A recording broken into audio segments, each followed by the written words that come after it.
December 26, 2024.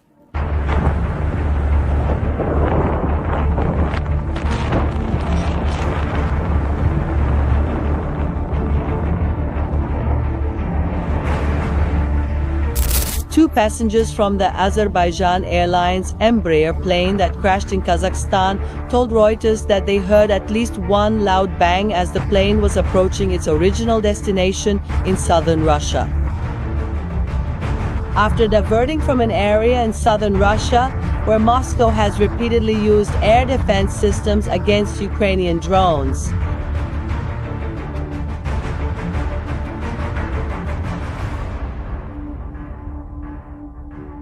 Azerbaijan Airlines Flight 8243. It was flying normally from Baku, Azerbaijan, to the city of Grozny, Russia. On board, 67 people were returning home after the New Year's holidays. But something went terribly wrong. This video shows the exact moment. 38 people died. Russia immediately denied responsibility and came up with absurd theories. They even mentioned a gas cylinder explosion. But this accident revealed something much more sinister. Something that's happening every day in the skies over Europe. Something that could be leading the world into a new conflict. And this is happening because hundreds of planes are losing their navigation systems every week. And this is making NATO extremely nervous. For the first time, they gave a direct ultimatum to Putin. If a commercial plane crashes because of this interference, there will be a response, a military response. But does Putin really want to avoid this confrontation? Or is this invisible war part of a much bigger plan? That's what I'm going to show you now. Imagine you're flying a commercial airplane approaching Tartu Airport in Estonia. Suddenly, all the global positioning system instruments stop working. You can no longer navigate accurately. The air traffic controller shouts over the radio for you to abort the landing immediately. This is not fiction. This happened so many times that Finnair, one of the largest airlines in Europe, canceled all flights to that city for over a month. They simply couldn't operate safely anymore. And here comes the first fact that will shock you. 350 commercial flights are attacked every day. I'm not talking about a week or a month. Every day. In March of last year, 1,600 aircraft were affected in just 48 hours. But wait, why did I say attacked? What exactly is happening to these planes? Well, there's a crucial difference you need to understand.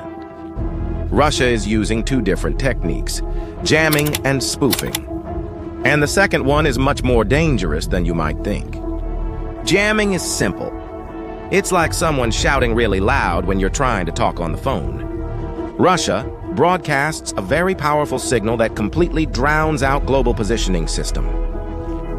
The pilot immediately realizes they've lost the signal and can take action. It's dangerous, but at least he knows something is wrong. Now, spoofing. That's completely different. It's like someone faking your car's global positioning system to make you believe you're going home, when in reality, you're being taken to a cliff. The pilot keeps seeing information on the global positioning system, but it's fake. He thinks he's navigating correctly, but he's being deceived. And here's the scariest part. Russia is evolving from jamming to spoofing. In 2025, most of the attacks are already spoofing attacks.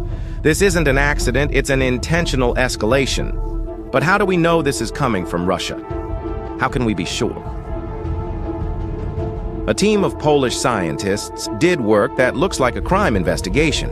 They analyzed thousands of flight data records. They studied the degradation of the signals. They measured the arrival time of radio waves and managed to triangulate the source of the interference with an accuracy of 1 kilometer. The result? 2 specific locations in Kaliningrad. The Okhanevo Antenna Complex and the Baltiysk Naval Base. There were no more doubts. These interferences come from Russian military facilities. Now you must be wondering, but what is Kaliningrad? And why is this so important? See, Kaliningrad is a Russian territory completely isolated from the rest of Russia. It's squeezed between Poland and Lithuania like a Russian island in the middle of Europe. For Putin, this small territory is much more than just a piece of land. It's a dagger pointed directly at the heart of NATO. I'll explain why. There is a narrow land corridor, only 65 kilometers wide, that connects the Baltic countries, Estonia, Latvia, and Lithuania, with the rest of NATO. It's called the Suwalki Corridor. If Russia manages to cut off this corridor by advancing from Kaliningrad and Belarus at the same time, the Baltic countries will be completely isolated. It would be almost impossible for NATO to defend them by land.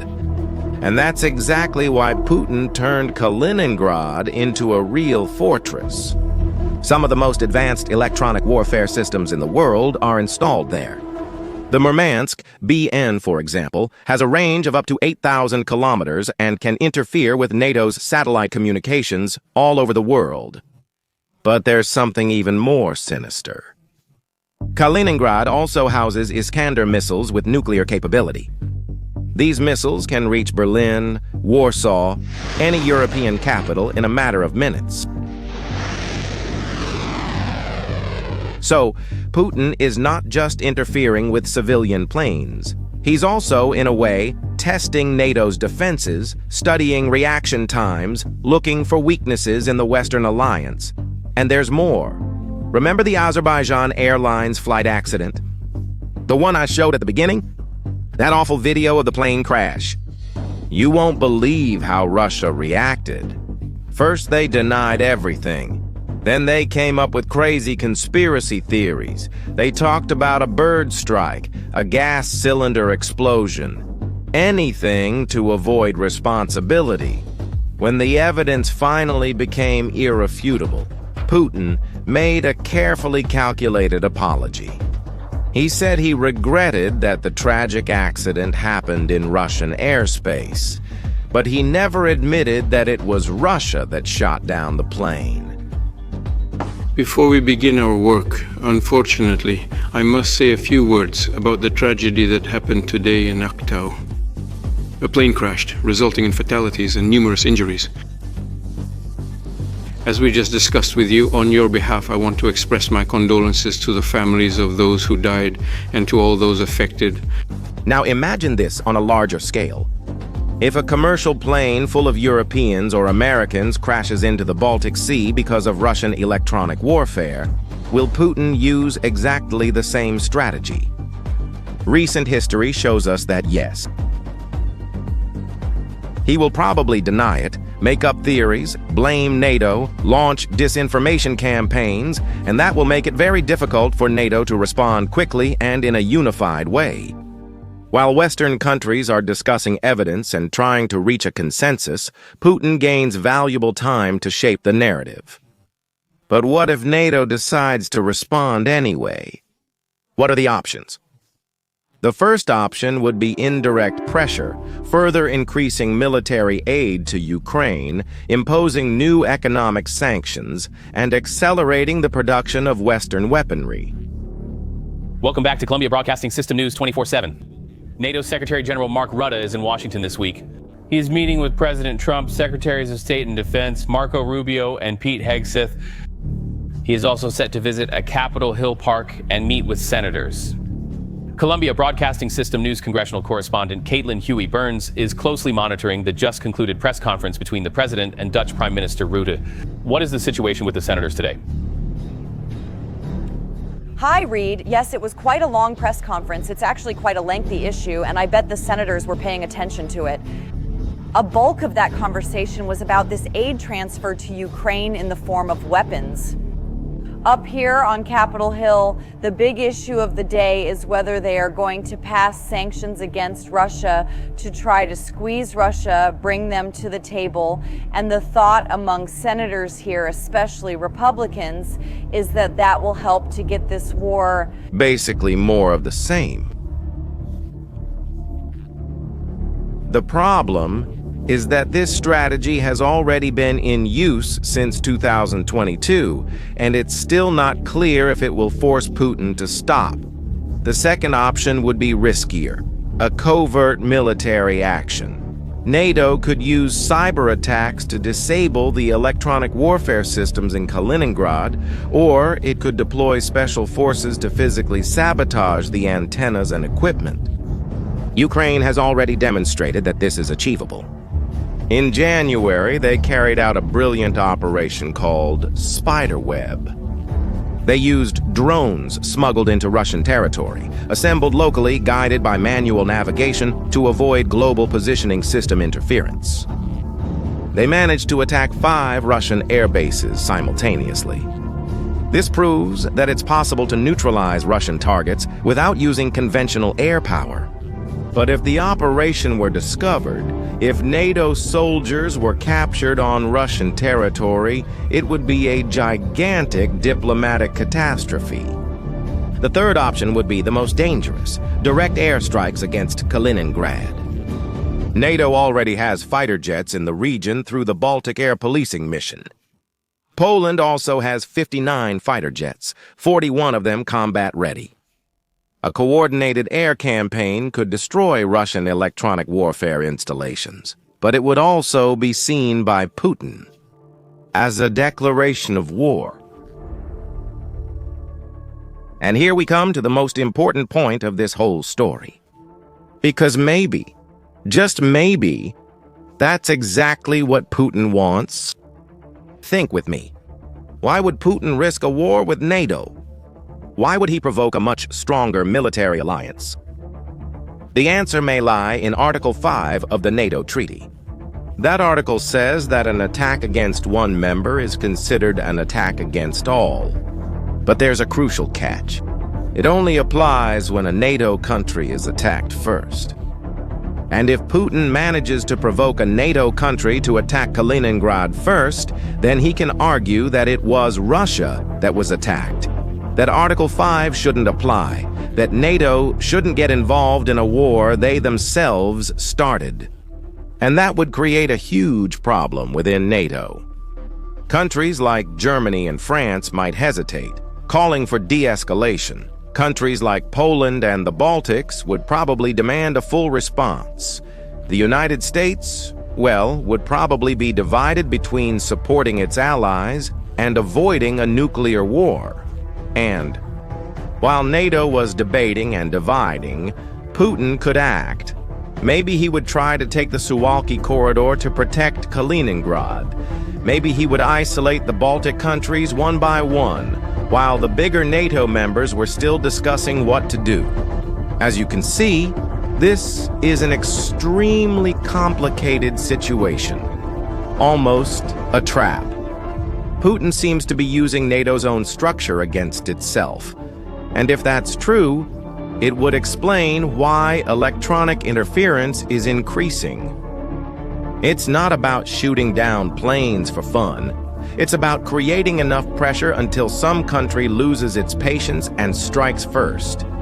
Every canceled flight, every blocked navigation system, every pilot forced to abort a landing, all of that increases the pressure on European governments.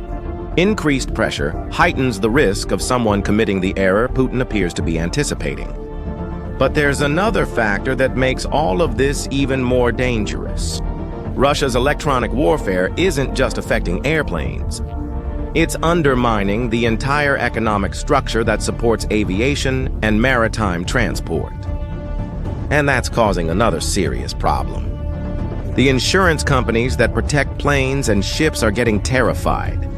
They don't know how to classify these electronic attacks.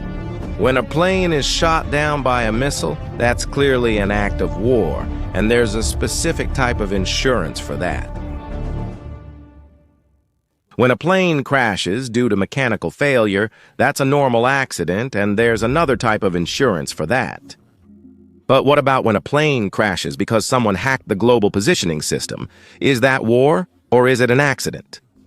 The insurance companies don't know how to answer, so they're doing the only thing they know how to do, drastically raising prices or simply canceling coverage in the region.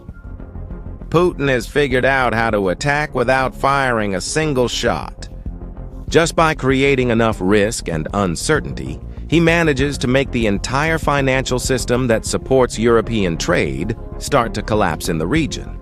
It's an economic war disguised as a technical problem. And so, what can we expect in the coming months? All signs point to a worsening situation. NATO, in turn, is already developing alternative navigation systems. Projects like RMOD, which use terrestrial radio waves instead of satellites, are expected to become operational by 2026. Europe is in a race against time. On one hand, it needs to develop defenses against Russian electronic warfare.